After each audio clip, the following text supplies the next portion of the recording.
আজকে একটা কথা মনে রাখবেন, সারা পৃথিবীর সমস্ত জ্ঞানী ব্যক্তি 10,000 কোটি বছর ওয়াইজ করে বক্তব্য দিয়ে কিতাব লেখে যতটুক জ্ঞানের পাহাড় হবে সমস্ত কিছু কোরআনে আল্লাহ তাআলা এক শব্দে শেষ করে দেন।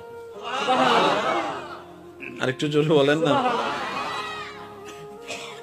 কোরআনের মুজিজাটাই ভিন্ন। 10,000 কোটি মানুষ 10,000 কোটি বছর ওয়াইজ করো, সে জ্ঞানের পাহাড় আনতে পারবে না। আল্লাহ এক শব্দে যেটা বুঝিয়ে দিবে। আল্লাহ বলেছেন ইন্না আ'তাইনা কাল কাউসার, ইন্না আ'তাইনা কাল কাউসার। তিনটা শব্দের ভিতরে শত শত বছর ওলামায়ে কেরামের জীবন পার হয়ে গিয়েছে। কেউ কিতাবের লিখনির মাধ্যমে, কেউ তাফসীরের মাধ্যমে, কেউ তাশরীহের মাধ্যমে, কেউ ওয়াইজের মাধ্যমে, কেউ বক্তব্যের মাধ্যমে, কেউ ক্লাসের মাধ্যমে শত শত বছর পার হওয়ার পরও আজকের উলামায়ে কেরামকে জিজ্ঞেস করেন, হুজুর এবার আপনার সিদ্ধান্ত কি? ইন্না আ'তাইনা কাল কাউসারের কামা হক্কুহু মুকাম্মিল তাফসীর কি শেষ হয়েছে? হুজুর বলবে এখনো শেষ হয় নাই, কিয়ামত পর্যন্ত শেষই হবে না। বলেন সুবহানাল্লাহ। এটা হচ্ছে কোরআনের বড় সৌন্দর্যতা। এ দেখেন, কষ্ট হচ্ছে না তো আপনাদের?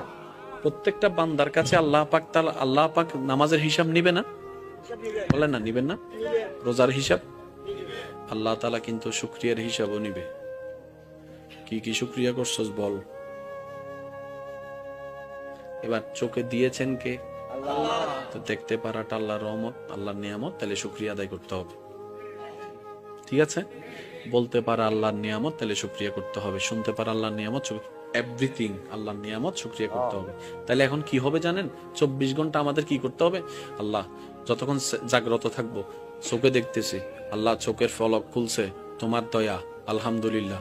চোখ বন্ধ করছি, তোমার দয়া, আলহামদুলিল্লাহ। হাঁটতেছি, তোমার দয়া, আলহামদুলিল্লাহ। বসতেছি, তোমার দয়া, আলহামদুলিল্লাহ। খাইতেছি, তোমার দয়া, আলহামদুলিল্লাহ। বুক খেসতেছি, তোমার দয়া, আলহামদুলিল্লাহ। ফেটে গেছে, তোমার দয়া, আলহামদুলিল্লাহ। তো একটা বান্দা যদি 24 ঘন্টা শুধু আলহামদুলিল্লাহ বলার থাকে, সংসার করবে কখন? বুঝতে পারি না মনের কথা। সে ব্যবসা করবে কখন? সে চাকরি করবে কখন? সে কাস্টমারের সাথে যে কথা বলবে কখন? কারণ আল্লাহ পাক বলেছেন ফাশকুরুলি, আমার শুকরিয়া করতে থাকো। ইসলাম কত চমৎকার দেখেন। এই 24টা ঘন্টার প্রত্যেকটা নিয়ামতের শুকরিয়া যদি আলাদা আলাদা ভাবে করতে হয়, 24 ঘন্টার প্রত্যেকটা সেকেন্ড শেষ হয়ে যাবে।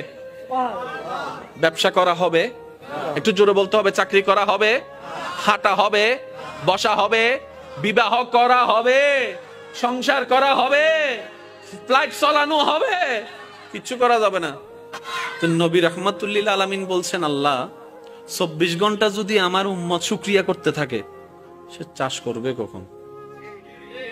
বলেন না ভাইয়া, সে কাজ করবে কখন? কিন্তু তোমার শুকরিয়া না করলে তো হাসরের ময়দানে তুমি ধরবা। আল্লাহ একটু দয়া করো না, কোন একটা সহজ রাস্তা করে দাও। আল্লাহ তাআলা বলেন, আপনার উম্মতকে বলেন 24 ঘন্টার প্রত্যেকটা সেকেন্ড আমার শুকরিয়া করার দরকার নেই। আমি একটা শব্দ দান করলাম, এই শব্দটা তাকে পড়তে বলবেন। সে একটা শব্দ পড়বে, 24 ঘন্টার প্রত্যেকটা সেকেন্ডের শুকরিয়া আদায় করা হয়ে যাবে। আল্লাহ শব্দটা কি? আল্লাহ পাক বলেন আপনার উম্মতকে বলবেন তারা যেন আলহামদুলিল্লাহ বলে। এবার সবাই মিলে একটু বলেন তো আলহামদুলিল্লাহ। কয় সেকেন্ড লাগছে? জোরে বলেন না। অর্থটা কি? সমস্ত প্রশংসা তোমার। আলহামদুলিল্লাহ, তুমি আল্লাহ যা দিয়েছ সব নিয়ামতের প্রশংসা তোমার। এই আলহামদুলিল্লাহর ভিতর চোখ আছে না নাই? আমি বলতে যাব, আপনার একটু জোরে জোরে বলেন। চোখের দেখা আছে না নাই? কানের শোনা আছে না নাই? মুখের বলা আছে না নাই? জিহ্বার স্বাদ আছে না নাই? পেটের ক্ষুধা আছে না নাই? ক্ষুধা নিবারণ আছে না নাই? হাঁটাটা আছে, বসাটা আছে, শোয়াটা আছে, ব্যবসা আছে, চাকরি আছে, সন্তান আছে, স্ত্রী আছে, পুত্র আছে, মা আছে, বাবা আছে, সমস্ত নিয়ামত সেটার ভিতরে বলেছেন 1 সেকেন্ড আলহামদুলিল্লাহ, আপনার আমলনামায় লেখা হচ্ছে হাজার হাজার কোটি গুণ সওয়াব। ইসলাম এত চমৎকার।